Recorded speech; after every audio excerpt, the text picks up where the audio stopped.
মেষ রাশি, কতজন যে কত কাহিনী আপনাদের শোনাবে, সব কথা শুনে কানে ময়লা জমলে দ্রুত পরিষ্কার করুন। সাধারণ জীবনযাপন করতে পয়সা লাগে না, এ সত্য উপলব্ধি করুন।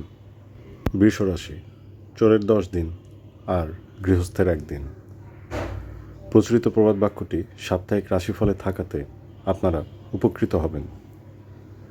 আপনারা গৃহস্থের সঠিক দায়িত্ব পালন করুন এবং হাসি মুখে সপ্তাহ পার করুন। মিথুন রাশি, ধৈর্য সহকারে কথা শুনতে পারাটা জ্ঞানীর লক্ষণ। আপনাদের মনে হতে পারে আপনারা জ্ঞানী নন, অজ্ঞানী। এতটুকু উদারতা মিথুনদের আছে, তা আমরা জানি। ধৈর্যের শেকড় আঁকড়ে ধরুন। কর্কট রাশি, মেঘ দেখে কেউ করিস নে ভয়, আড়ালে তার সূর্য হাসে। আষাঢ় মাসে মেঘে ঢাকা আকাশ দেখে দুশ্চিন্তা করবেন না। সূর্য মামা ঠিকই সুচিন্তা নিয়ে আসবে, আশাবাদী হন। সিংহ রাশি, অনেকগুলো কাজের মধ্যে সমন্বয় সাধন করতে হবে। একটু ক্লান্ত হতে পারেন, তবে ব্যর্থ হবেন না। সৃষ্টিকর্তার অশেষ আশীর্বাদে আপনাদের মানসিক শক্তি শারীরিক শক্তিতে রূপান্তর হবে। জয় হোক। কন্যা রাশি, বাটপাড়ের পাল্লা নাকি বাটখারার পাল্লা, আপনাদের অবস্থান কোন পাল্লায় তা বুঝে সপ্তাহ পার করুন আর মজার সাথে মাস্তি যোগ করুন।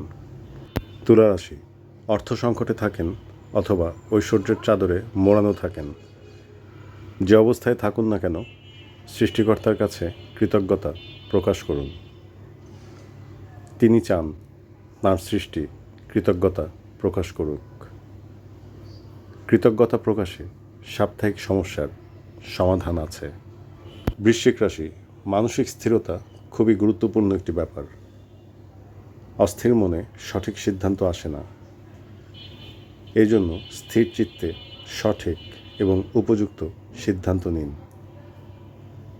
বুদ্ধিমান না, জ্ঞানীদের সাথে পরামর্শ করুন, সুফল পাবেন। ধনুরাশি, কর্মক্ষেত্রের পরিবেশ এবং পারিবারিক পরিবেশ, উভয় পরিবেশ মানসিক স্বাস্থ্যের উপর যথেষ্ট প্রভাব রাখে। কোথাও যেন কিঞ্চিত পরিমাণ ঝামেলা তৈরি না হয়, সেদিকে নজর দিন। মানসিক স্বাস্থ্য ইতিবাচক ও চাঙ্গা রাখুন।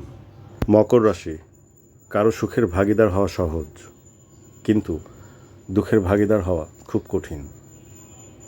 যদি কেউ জেনে শুনে আপনাদের দুঃখের ভাগিদার হয়, তবে তাকে প্রাপ্য সম্মান দিন এবং যথাযথ মর্যাদায় আনুগত্য প্রকাশ করুন।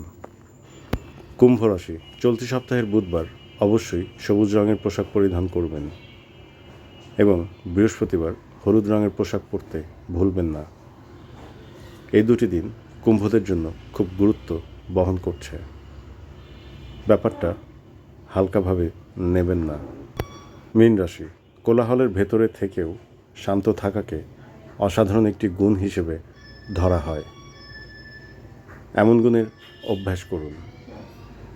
সময় এবং অসময়ের পার্থক্য নিরূপণ করুন।